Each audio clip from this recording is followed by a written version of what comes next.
Paz do Senhor. A paz do Senhor. Tá bom. Estou muito feliz por estar aqui mais uma vez. Quero agradecer a Deus por este momento tão glorioso.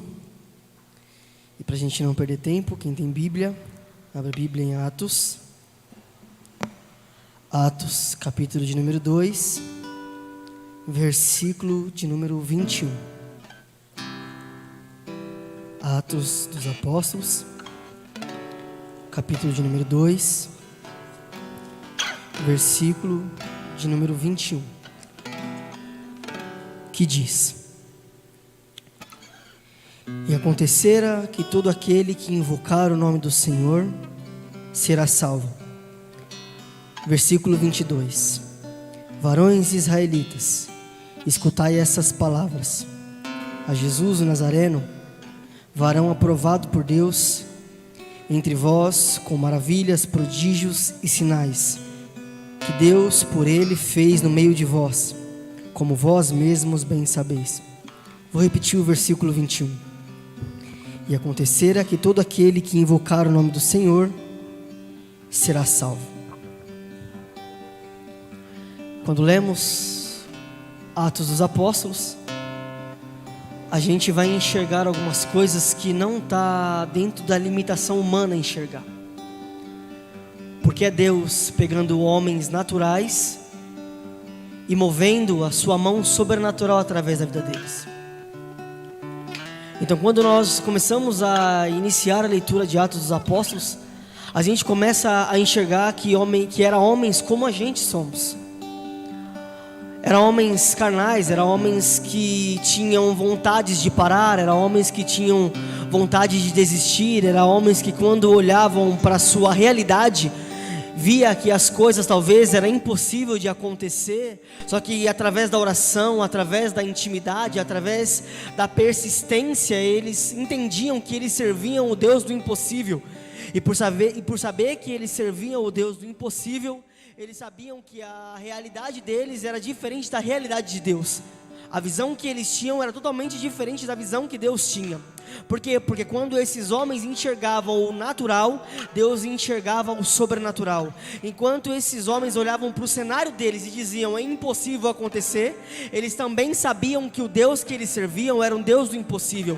Então aquilo que era pequeno aos olhares deles, aos olhares de Deus era um grande. Aquilo que era impossível aos olhares deles, aos olhares de Deus era possível. Porque quando eles não poderiam fazer, Deus capacitava eles para poder fazer.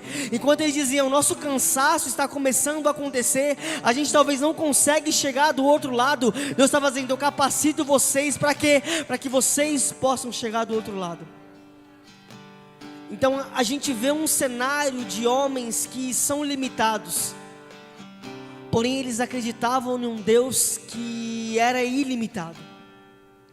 E é por essa razão que esses homens naturais, Deus começa a transbordar esses homens de uma tal forma que eles começam a viver o sobrenatural. Só que para poder viver o sobrenatural, a gente precisa entender que a palavra principal para a gente viver algo de Deus é a obediência. A gente não consegue ver homens que conseguiram viver o sobrenatural sem primeiro obedecer, sem primeiro entender o princípio da obediência. A gente pode entender que a evidência que você está cheio do Espírito Santo é quando a gente começa a transbordar. E quando a gente começa a transbordar, quando a gente começa a entender o princípio da obediência. Veja que José, ele tem um princípio de obediência. Por quê? Porque José, ele tem todos os motivos para dizer, eu não vou obedecer, porém ele decide obedecer. Perceba que o início da história de José é tomado por quando os irmãos dele pegam ele, arranca a túnica dele, vende ele, e quando chega no pai dele, fala assim, ele morreu.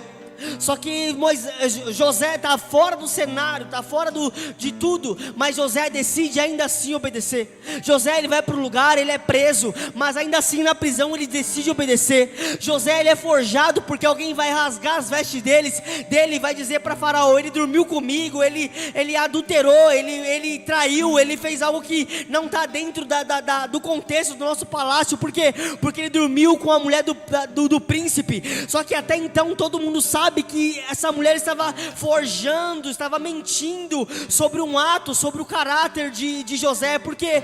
Porque ainda quando ninguém estava vendo José, ele decidiu continuar obedecendo. Ele está dizendo assim: olha, eu obedeço na cadeia, eu obedeço quando me forjam, ainda que ninguém esteja me vendo o meu caráter, eu continuo obedecendo. É por isso que quando a gente olha o final da história de José, a gente vê que Deus decide honrar José. Por quê? Porque ainda quando ninguém estava vendo, José ainda assim decidiu obedecer. Sabe qual é o nosso problema hoje em dia? É achar que por estarmos fora da igreja, por achar que a gente saiu de evidências, por achar que a gente saiu dos holofotes, a gente pode fazer o que a gente quiser. E o que eu enxergo com isso, igreja? Temor. Se eu fosse deixar uma reflexão aqui pra gente, seria: será que a gente fora da igreja, a gente está conseguindo permanecer com temor a Deus? Será que quando a gente desce do altar, será que quando a gente entrega o microfone, será que quando a gente está na nossa casa, será que quando a gente sai desses holofotes, a gente continua ainda assim tendo temor a Deus? E dizendo: Senhor, eu vou te obedecer quando ninguém estiver me vendo. Senhor, eu decidi te obedecer quando os holofotes não estiver mais no meu rosto. Eu decidi te obedecer quando a live desligar. Eu decidi te obedecer quando eu entregar o microfone. Ainda quando o pastor não estiver me vendo, eu decidi te obedecer. Ainda quando os obreiros não estiverem me vendo, eu decidi te obedecer. Por quê? Porque eu sei que quando os obreiros não estão, o Senhor ainda está. Eu sei que o Senhor está no meu quarto, eu sei que o Senhor está no meu banheiro, eu sei que o Senhor está olhando o que eu estou olhando, eu sei que o Senhor está vendo o que eu estou vendo. É exatamente por isso que o meu temor não se cessa. Por quê? Porque eu sei que aonde eu estiver, a tua presença está comigo. E é por isso que eu decidi manter a minha retidão a ti. E isso é princípio de fidelidade. E quem não consegue ser fiel a Deus, não consegue ser fiel a nada. Ananias, Azarias e Misael, mais conhecido pela Babilônia como Sadraque, Mesaque e Abidnego. Homens que têm a sua limitação. Homens que na visão da Babilônia, se colocasse à prova, eles iam retroceder. Se colocasse à prova, eles iam desistir, eles iam falar: não, eu não vou perder a minha vida. Porque primeiramente eram jovens, eram pessoas que historiadores vão dizer que tinha de 17 a 22 anos, tinha uma vida pela frente. Então o heredito da Babilônia era: vocês vão adorar o Deus, vocês vão adorar a estátua que a gente fizer, você vai adorar aquilo que a gente vai mandar vocês adorar, ou seja, vocês vão fazer aquilo que a gente quer que vocês façam. E quando a Bíblia vai dizer que quando a trombeta toca, os arautos tocam, quando o som toca, todos se prostram, mas tem fiéis a Deus naquele lugar. Todos se prostram, mas tem pessoas que decidem: eu não vou me prostrar à estátua. Por quê? Porque eu sirvo um Deus invisível, porém Ele é real. Eu sirvo um Deus que eu não vejo, porém eu sei que Ele habita em mim. Eu sirvo um Deus que eu não consigo ver Ele, porém eu vejo as mãos dEle me livrando do mal diariamente. Porque se eu estou vivo, se eu estou respirando, é porque Ele tem me dado fôlego de vida. Então a Bíblia vai dizer assim: que todos se prostraram à estátua, menos Ananias, Azarias e Misael. E perceba, quando a gente não se prostra ao mundo, quando a gente não se prostra às coisas do mundo, quando a gente não se prostra ao adultério, quando a gente não se prostra à fornicação, quando a gente não se prostra à mentira, quando a gente não se prostra ao roubo, a gente começa a ser julgado, a gente começa a ser apontado. Só que o mais lindo é saber que o homem pode nos apontar, só que Deus está lá em cima olhando o meu caráter, Deus está lá em cima aprovando a minha fé. E Deus sabe que todos podem me deixar, porém quando eu decido que a presença de homens não move na minha vida, é aí que eu estou determinado de que a presença de Deus, ela vale mais. Ela vale mais. Então o rei da Babilônia fica irado e fala: quer essa fornalha? Eu não sei o que eu faria nessa situação. Porém, esses 3 jovens parece que deixam uma lição à nossa geração. Esses 3 jovens, eles deixam uma referência do que fazer quando o mundo nos coagir, nos afligir. E qual é a lição, pastor Adércio? Eu continuo sendo a Deus ainda na Babilônia. Eu continuo sendo fiel a Deus ainda que eles aqueçam a fornalha 7 vezes mais. Eu continuo sendo fiel a Deus. A realidade desses 3 jovens, e quem olha para o cenário deles está dizendo: vai perder a vida tão jovem? Por causa desse Deus que eles nem vê.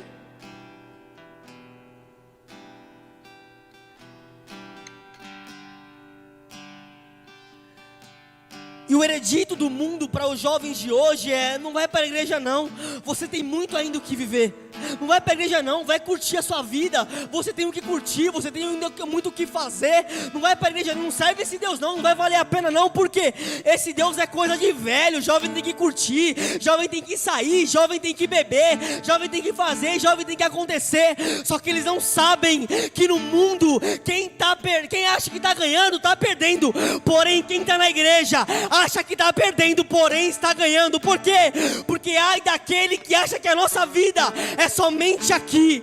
A Bíblia vai dizer que a gente precisa olhar para o alvo. Por quê? Porque o nosso alvo é Cristo, nosso alvo é Jesus. Ele é o autor e consumador da nossa fé. É Ele quem nos pôs nesse mundo para quê? Para glorificar o santo nome dEle.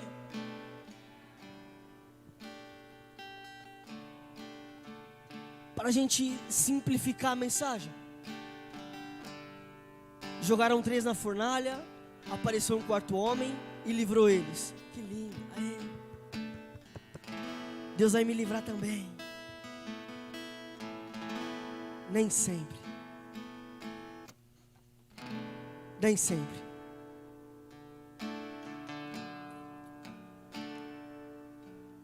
Estevão, um jovem, tinha acabado de ser ungido ao diaconato da igreja. Que bênção. A Bíblia vai dizer assim que ele está no meio da religiosidade. Então ele decide pregar. E é pela sua pregação que Estevão é morto. Sabe o que eu acho lindo nisso? É que homens que é cheio do Espírito Santo não tocam os seus princípios e os seus valores pelas pessoas que querem ouvir o que querem. A nossa geração está acostumada a distorcer o contexto bíblico para poder atrair pessoas que querem vir e permanecer da forma que quer. Abrindo um parênteses aqui, eu não sei se a igreja está preparada para poder ouvir isso, porém a gente olha para quem é adúltero e fala: não, pode vir como você quer, pode vir assim e pode permanecer como você quer. Não, dentro da igreja não, você pode vir exatamente como você quer, porém a palavra da verdade vai continuar sendo pregada. Pode entrar um homossexual aqui dentro da igreja, pode, porém a palavra da verdade vai continuar sendo pregada. Pode vir um homem aqui com preceitos de homicida, com preceitos de parricida, com preceitos de que ele quiser, porém a verdade vai continuar sendo pregada. Por quê? Porque a verdade é a palavra, a verdade é Jesus Cristo. Ele é a verdade, porém só Ele pode libertar o homem do pecado, da justiça e do juízo. Então quando a gente entra na igreja com o coração endurecido, disposto a não mudar, Jesus ele não consegue entrar. Ele não consegue entrar e fazer algo. Então perceba que porque Estevão está pregando a verdade, ele morre. Porém tem pessoas que preferem perder a vida aqui e ganhar lá do que perder a vida lá e ganhar aqui.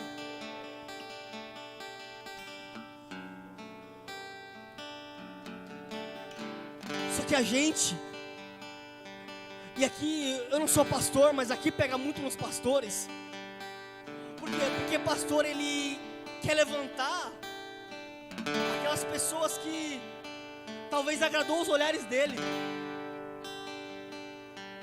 Os pastores hoje em dia querem levantar jovens, a pastor que não são casados ainda. Eu não sou contra, cada um faz o que quer, cada um faz da maneira que quer. Porém, pelas evidências bíblicas, há requisitos de como ser um homem de Deus.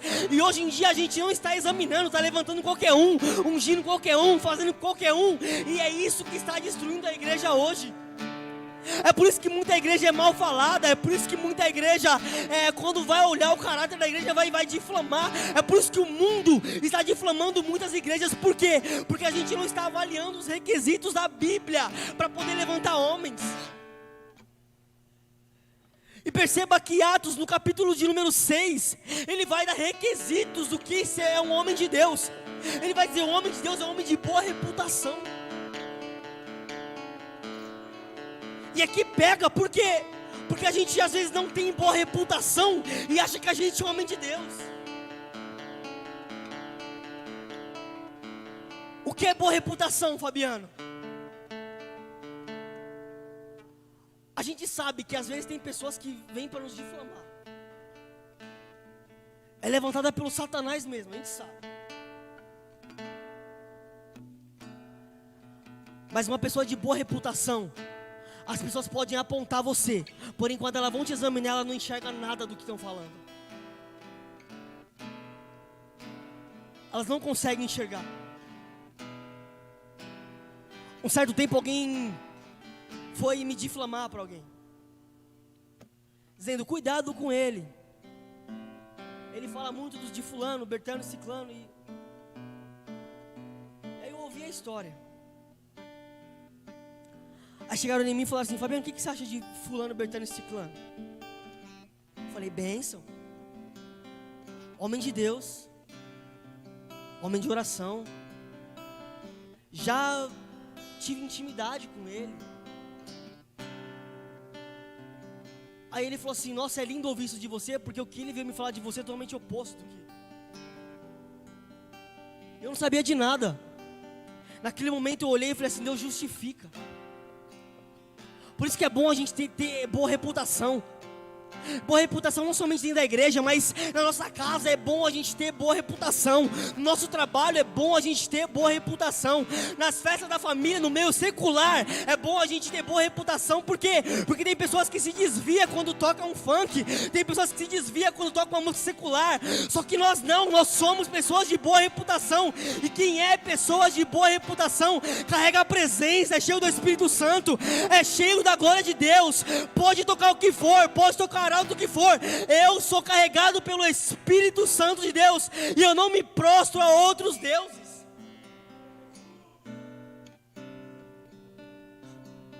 Outro requisito: cheio do Espírito Santo.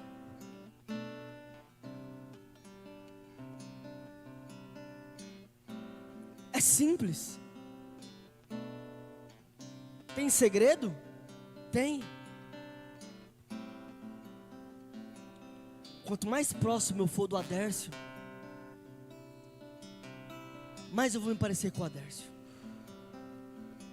Laura, quanto mais próximo eu for da Laura, mais eu vou me parecer com a Laura.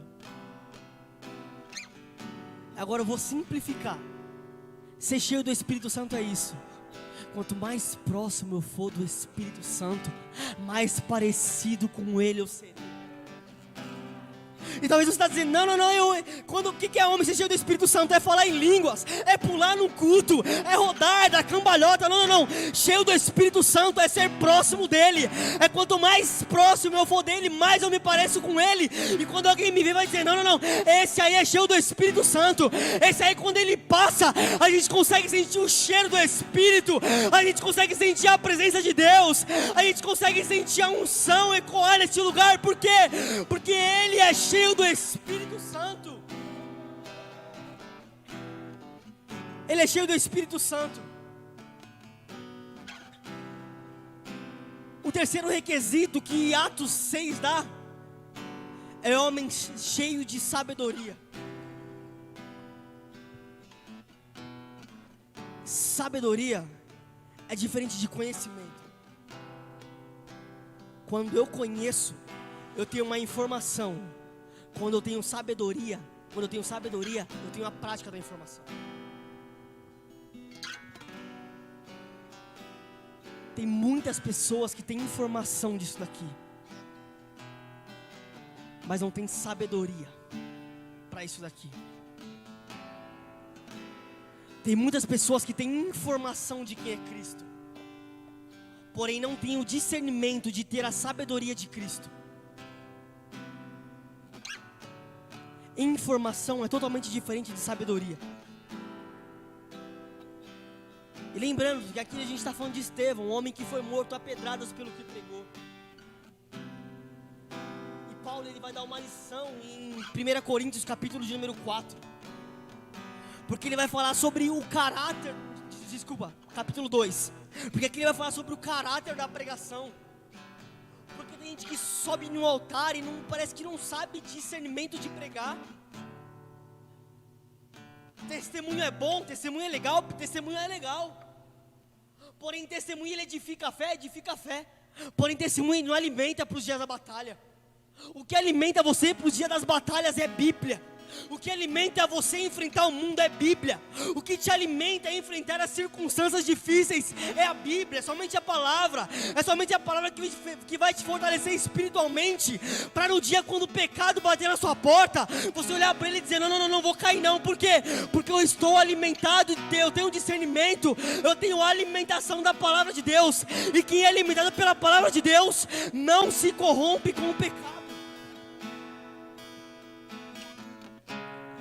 Agora Paulo vai dizer assim sobre a pregação dele, porque tem pessoas questionando a pregação de Paulo, por ter muitos filósofos naquela época.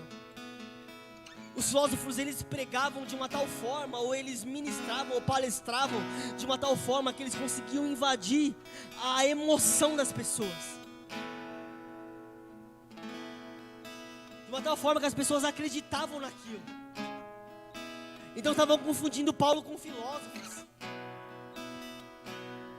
Mas filosofia não tem poder de Deus. Achismos não tem poder de Deus.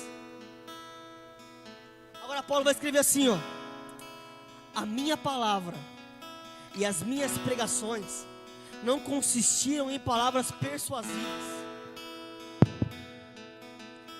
de sabedoria humana, mas em demonstração do Espírito e de poder, para que a vossa fé não se apoiasse em sabedoria humana, mas no poder de Deus. Eu vou simplificar o que Paulo está dizendo. Paulo está dizendo assim, olha, eu estou sendo instrumento de Deus para lançar semente na vida de vocês. Fabiano, semente a filosofia também lança. Fabiano, semente a persuasão também lança. Porém Paulo ele vai concluir a diferença de mim para filosofia, a diferença de mim para persuasão, a diferença de mim para entendimentos ou pregações humanas. A diferença é que eu carrego a presença, eu prego com poder, e o poder de quem? O poder de Deus. Paulo está dizendo assim, enquanto eu estou lançando a semente, Deus está vindo transformando, Deus está vindo fazendo, Deus está convencendo, porque é Deus quem trabalha no coração do homem, é Deus quem convence o homem do pecado, é Deus quem justifica o homem, é Deus quem convence o homem do juízo. Quem tem o poder de transformar vidas é somente Ele. Quem tem o poder de purificar, de justificar, de perdoar, de salvar é somente Deus. Paulo está dizendo assim, olha, eu estou jogando a semente, mas quem vai vir com o poder é o Espírito Santo de Deus. É o Espírito Santo de Deus. Paulo está dizendo assim, Adécio, eu estou vindo com a semente, mas o poder vai vir dele. E aqui está a diferença, porque quem é cheio do Espírito Santo não precisa maquiar um sermão para poder trazer homens ao altar. Por quê? Porque no meio da pregação, o próprio Espírito Santo convence o coração do homem e traz o homem ao arrependimento.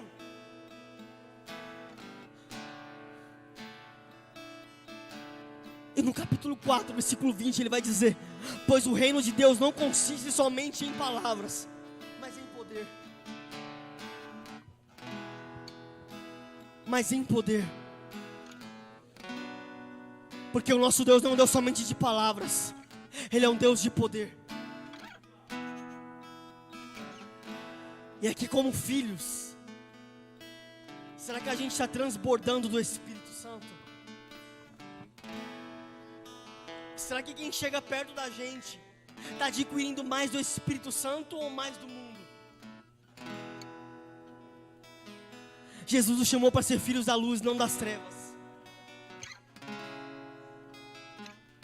Jesus nos chamou para ser filhos da luz, não das trevas. E tem uma grande diferença em ser da luz e ser das trevas. Por quê? Porque quem é das trevas se corrompe, quem é das trevas se adequa às manias e costumes do mundo. E quem é da luz? Quem é da luz entende que foi chamado por Jesus. E por ser chamado por Jesus, ele não se corrompe com o mundo.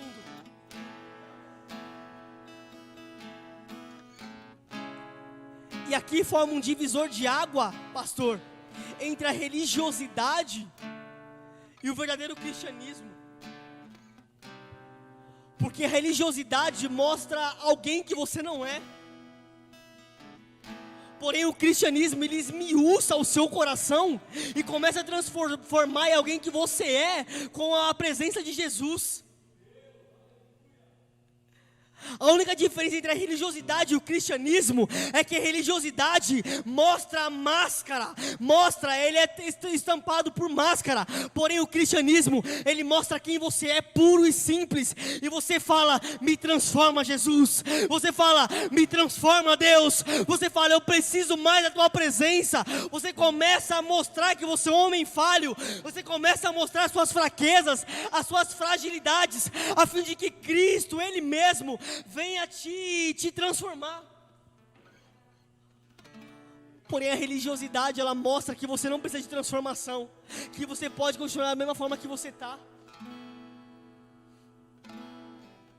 E aqui Atos dos Apóstolos nos mostra os feitos dos apóstolos. Perceba que João, no capítulo, se eu não me engano, 15, vai dizer que Jesus diz assim, ó: eu vos dei exemplo, para assim como eu fiz, vós façais também. Ou seja, Jesus ele parte, ele some, ele ascende aos céus. Jesus ele morre, ele ressuscita no terceiro dia. A Bíblia vai dizer assim que a ascensão, todo mundo está olhando, Jesus ele sobe. Agora os discípulos, os apóstolos, não tem mais um modelo andando com eles. Porém eles têm um exemplo no coração deles. E aqui eles vão entender que tem um modelo, tem uma base, tem uma estrutura, tem um centro, tem uma coluna, tem um alicerce. Aqui eles vão entender que o alicerce deles é Cristo. E por o alicerce deles ser Cristo, eles precisam ser quem Cristo era. E é por isso que, salvo engano, Atos, capítulo de número 11, versículo 27, a Bíblia vai dizer assim que a primeira vez em Antioquia, eles foram chamados de cristãos. Por quê? Porque as pessoas olhavam para eles e diziam, eles se parecem com Cristo. Eles se parecem com Cristo. E se parecer com Cristo, não é somente falar o que Cristo fala, é fazer o que Cristo fazia.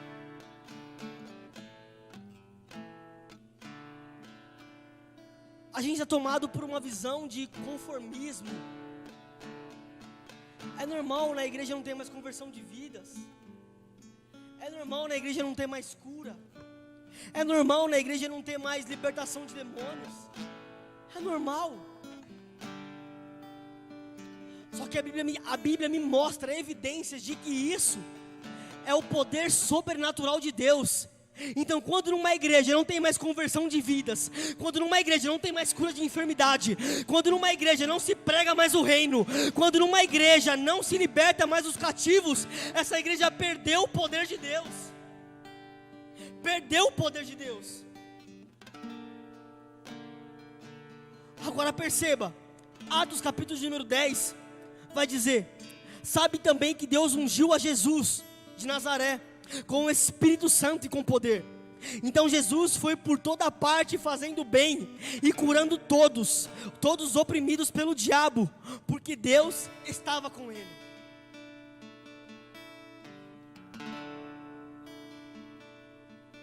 Isso é Bíblia. pega se você quiser. Isso é Bíblia. E Jesus andava por toda parte, fazendo bem.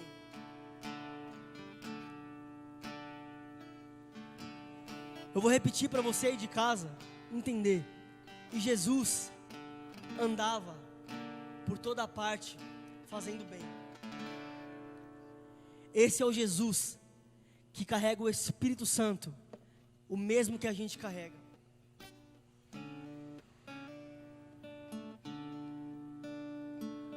A Bíblia me dá informações de que as más conversações corrompem os bons costumes. As más conversações corrompem os bons costumes. O nosso problema é falar que a gente é cheio do Espírito Santo de Deus, e as evidências disso é totalmente o oposto. A gente fala, eu sou cheio do Espírito Santo de Deus, mas quando acaba o culto, a gente fala mal do irmão.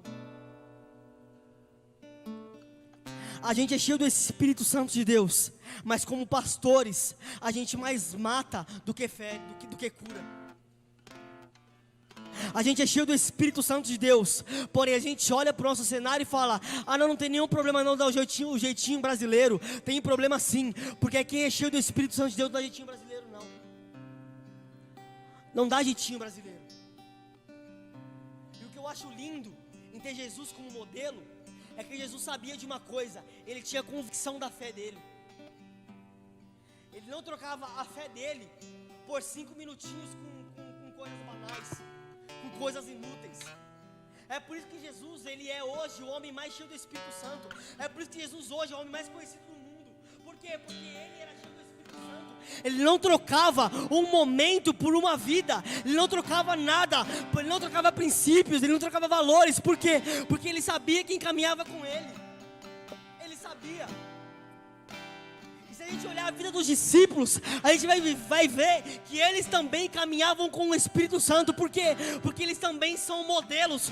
Porque se hoje a gente prega sobre Pedro, se hoje a gente prega sobre Paulo, se hoje a gente prega sobre Mateus, é porque hoje eles são modelos pra gente. São modelos. E o que me chama a atenção é que quem é cheio do Espírito Santo, pastor, tem convicção de quem você é em Deus.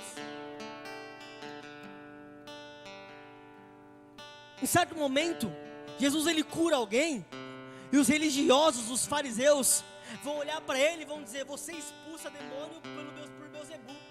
Você é filho de Beelzebu. Você é filho de Satanás.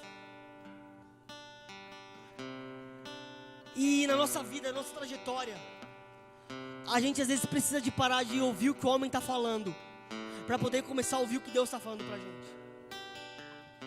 Porque enquanto aqueles religiosos estavam olhando para Jesus e dizendo, você é filho de Beelzebu, Deus estava bradando do céu dizendo, eis o meu filho amado e quem me comprazo. Imagina só se Jesus ele para de ouvir a voz de Deus e começa a ouvir a voz do que as pessoas estão falando. Ele não vai ter o discernimento de quem ele é. Porém, quando a gente para ouvir o que Deus está falando a nosso respeito, a gente consegue compreender e entender o que Deus ele pensa ao nosso respeito. E é coisas boas. A hora já se avança, já vou caminhar para o final. E andar com fé constante. E Pedro, e aqui eu já encerro. E Pedro tinha um estilo de vida de risco. Porque quando a gente decide defender a nossa fé, a gente decide viver uma vida de risco. Porque a gente precisa entender que na rodinha de amigos, a gente não vai caber mais. Na reunião de família, que decide falar mal de fulano, bertano e ciclano, a gente não vai caber mais. Na rodinha de pessoas que estão mais se importando em falar de coisas banais, de coisas inúteis, a gente não vai caber mais. Porque andando com Cristo, a gente precisa entender que todo momento a gente precisa ser edificado pelo Espírito Santo. E aqui a gente está falando sobre sobrenatural, next level, avançar o nível, avançar um passo mais à frente. E para poder avançar o passo mais à frente, às vezes você vai precisar sair da sua zona de conforto. Você vai precisar de perder as suas noites de oração, porque o Espírito Santo vai estar chamando você para uma oração intensa e dizer para você: ore para o seu ministério, ore para a sua família, ore para a sua igreja. Por quê? Porque eles precisam de oração. E isso é ter discernimento, isso é começar a viver o sobrenatural de Deus. É quando a gente começa a viver momentos que a gente vai olhar e vai dizer: não é momento perdido não, é experiência. E para isso, a gente precisa de uma coisa chamada maturidade. Paulo vai dizer: quando eu era menino eu fazia coisas de menino, porém agora eu sou um homem mais maduro. Agora eu sou um homem mais crescido. Agora eu sou uma pessoa mais experiente. Eu preciso viver uma nova experiência com Jesus. Tem pessoas que se amoldam ao raso. Aqui tá bom. Aqui tá bom. Ezequiel capítulo de número 47. Imagine só se Ezequiel se olha, vê a água aqui no pé dele e fala: aqui tá bom. Mas entenda algo: enquanto para você o raso tá bom, Deus está dizendo assim: não tá bom não, eu preciso te levar mais a fundo. Mas você talvez vai dizer: ah, mas o fundo é perigoso. Por quê? Porque no fundo eu posso morrer, no fundo eu posso perder amigos, no fundo eu posso perder família, no fundo eu posso perder dinheiro. Mas Deus vai dizer: mas no fundo é que você vai ter a minha presença. É no fundo que você vai ter a minha presença. Então é aí que Deus ele tira Ezequiel da zona de conforto e fala assim: vai te causar incômodo, mas é aí que você vai ter mais intimidade. Vai dormir menos, vai trabalhar cansado, mas é aí que você vai ter mais intimidade. Eu vou ter que desligar a TV para poder ler a Bíblia. É aí que você vai ter que ter mais intimidade. Eu vou ter que sair da minha casa para poder congregar numa igreja. É aí que você vai ter que ter mais intimidade. Porque se você for menino, você não vai compreender o que Deus quer. Você vai retroceder, você vai caluniar, você vai querer difamar, você vai querer murmurar. Porém, quem tem discernimento não murmura. Entende que todo o processo é gerado por Deus. O que machuca vai servir de testemunho.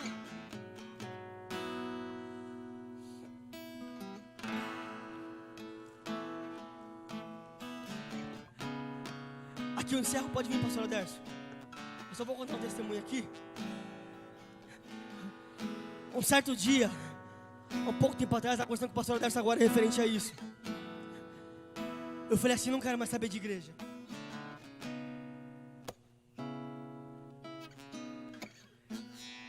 E eu olhei para a minha trajetória, e eu disse: eu vou abandonar o barco. Eu vou largar tudo.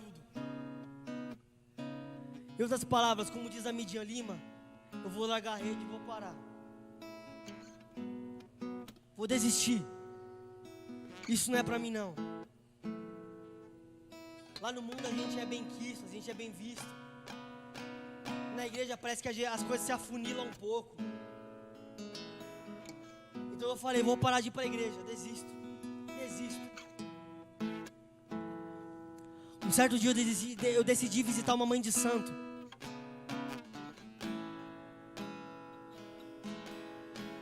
E eu sempre vou visitar ela e a gente conversa sobre muitas coisas. Ela, para mim, ela é um amor de pessoa. Eu não enxergo por religião, eu enxergo por coração.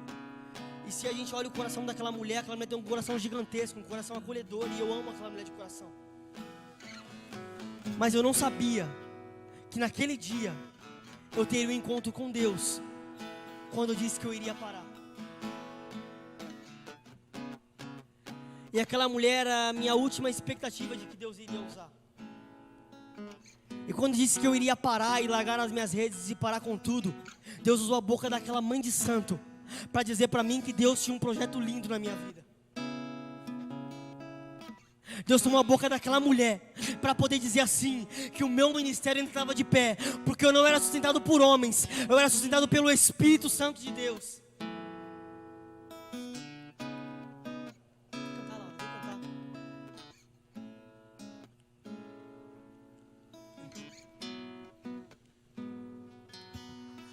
A gente que está aqui na igreja, e vocês que vê pela live, eu quero encerrar dizendo: é hora de passar de nível. É hora de sair dessa visão natural que a gente tem. É hora de olhar, é hora de parar de olhar para tudo e dizer: não é normal, é natural. É hora da gente ultrapassar o nível, é hora da gente ir para o sobrenatural e dizer: Deus, eu quero mais de você. Deus, eu quero mais da tua presença. Deus, eu quero mais da tua palavra. Eu quero mais, eu quero mais, eu quero mais. Eu quero mais.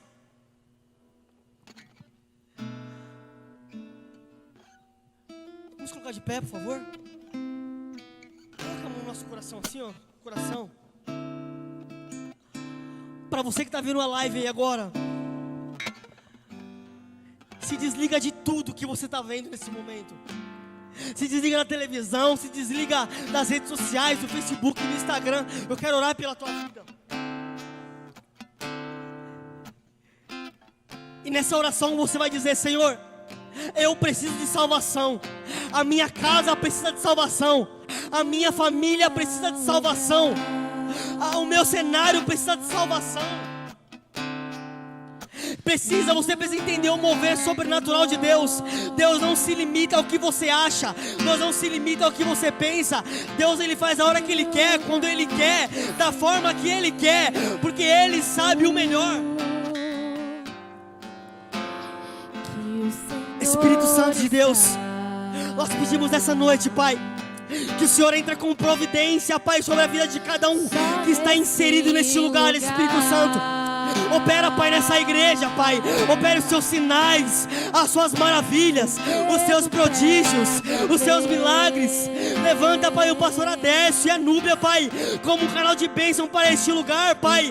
Não permita que nenhum dia da vida deles eles venham se sentir desamparados, mas que o Senhor derrame da tua glória, Pai, sustentando, alimentando, dando alicerces, Pai, e dando forças a cada dia, Senhor. Que esse lugar, Pai, seja um lugar, Pai, onde que cada semente seja plantado, venha florescer 100 vezes mais. Eu peço, Pai, que essa igreja, Pai, venha ser cheia, Pai, mais cheia do Teu Espírito, Senhor, cheia da Tua glória, Pai, a fim de que quem passar pela frente dessa igreja possa sentir a Tua presença invadindo e ecoando este lugar, Pai. Espírito Santo de Deus, que o Senhor esteja com cada membro aqui neste lugar, Pai. Visita aqueles que estão vendo pela live, Senhor. Que o Senhor possa curar as feridas, que o Senhor possa sarar da depressão, que o Senhor possa curar da ansiedade, Pai, e que o Senhor possa salvar, Senhor, aqueles que estão presos no pecado.